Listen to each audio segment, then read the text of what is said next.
Those are foxglove, those are heucheras, those are delphinium, those are delphinium, that is statice, that is columbine. Daisies, poppies, and salvia are just a few of the many flowers at Folls Flower Farm in Moravia, New York. Owner Thea Folls says growing flowers runs in the family. My father enjoyed growing roses, and my mother also gardened some as I grew up.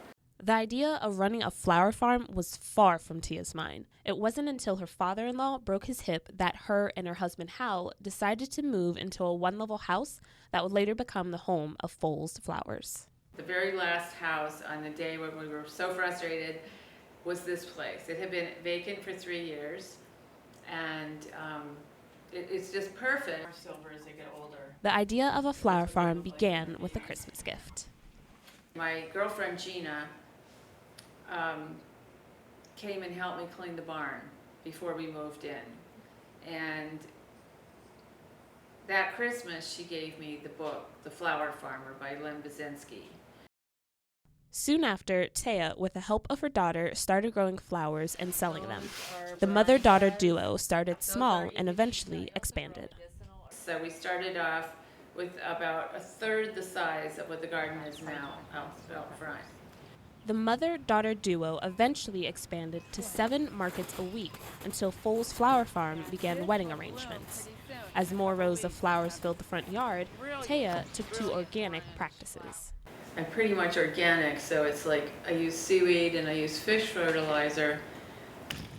And I took the dogs for a walk yesterday. Horse manure is also used.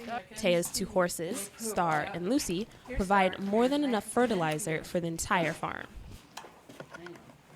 But rich fertilizer, like the manure, can't help every flower. And like any farm, Thea encounters her own obstacles.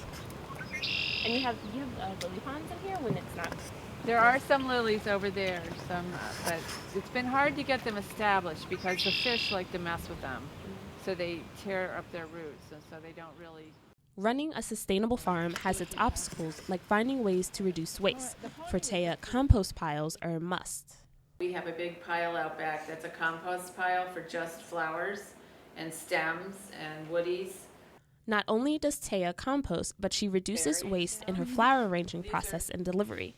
Thea provides a weekly bouquet delivery service. We use a plastic delivery container that they have to put it out the next week when they get the new one. This reusable system works well for cutting back on waste. That is, when the vases are returned. So it's difficult, yeah. You want to be totally sustainable. So if they give it back to me and I reuse it, we're not wasting any materials. With the wedding season around the corner, Thea knows she'll be busy. With the demand for roses, carnations, snapdragons, and other flowers at an all-time high, Thea will continue being sustainable just as she will continue loving flowers.